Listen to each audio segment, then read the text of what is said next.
tayo ng gulay, saluyot, bagong isda, bulaklak ng kalabasa, talong, ampalaya, at saka kamote. Yan, nagawa na naman tayo ng dinding. Yung tira nating kalahating inyo ng tilapia na sa rep, ihahalo naman natin mga idol. Yan naman ang ulam natin sa pananghalian. Nakahanda na yung mga gulay na iluluto kong pang dinding. Lulutuin na natin mamaya. Papakulo na tayo ng tubig. Nilagay muna natin yung ating tilapia na inihaw dyan. Tapos sabay na natin yung kamote. Yan, para maagang lumambot. Tapos yung sibuyas, kamatis, lagay na rin natin. Yan. Muna natin, pakuloyin muna natin yung kamatis, sibuyas, saka yung kamote para lumambot yung kamote. Saka natin ilagay yung saluyot saka talong. Panghuli na siguro yung bulaklak ng kalabasa at saka ampalaya. Okay, mamaya natin lagyan ng bagoong pag kumulo. So, lagyan na natin ng bagoong. Kumukulo na yung ating gawing dinding. Patakan lang natin ng konti. Yan, para hindi maalat. Tapos lagyan natin ng magic sarap.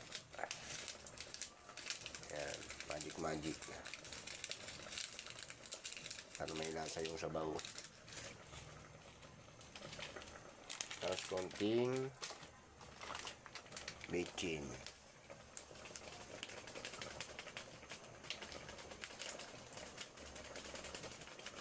Yan.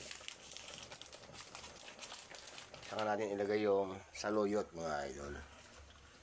Kasi matagal maluto ito eh. Yan. Saluyot muna. At saka natin pakuluin pa. Yan. Matagal maluto yun eh, saluyot eh. Pakuluin muna natin ng 5 minutes. Takpan muna natin mga idol. Pakuluin muna natin ng 5 minutes. Kulo na mga idol. Lagay naman natin yung talong.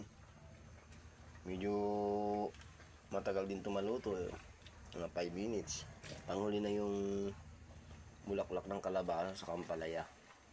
Pakuluin ulit natin ng 5 minutes mga idol para maluto yung talong. Takman muna natin 5 minutes. Ayan.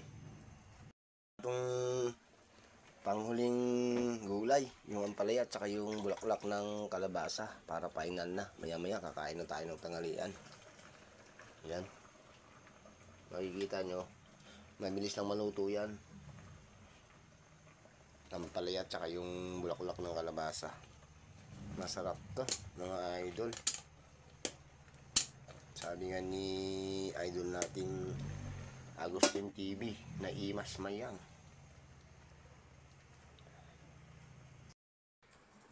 Ito yung ating nalutong bulanglang mga idol.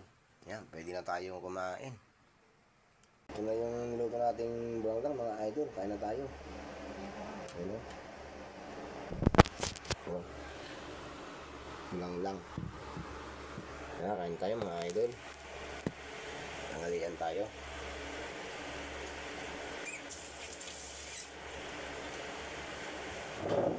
Tayo.